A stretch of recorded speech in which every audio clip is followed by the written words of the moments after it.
আজকে আমরা দুই অঙ্ক বিশিষ্ট সংখ্যার সহজ পদ্ধতিতে গুণের নিয়ম শিখব।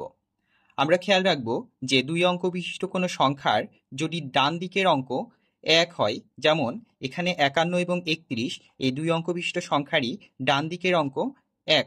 সুতরাং এগুলো আমরা এই মেথডে শর্টকাট পদ্ধতিতে সমাধান করব। আচ্ছা, প্রথমত এই 1 আর 1 আমরা গুণ করে 1 বসায় দেব।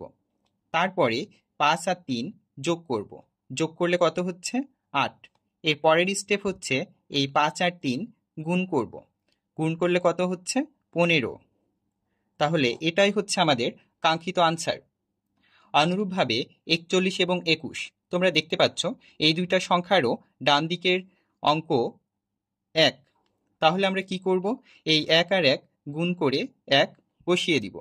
এখন কাজ হচ্ছে এই 4 আর 2 যোগ করব। তাহলে যোগ করলে রেজাল্ট কত হচ্ছে? 6।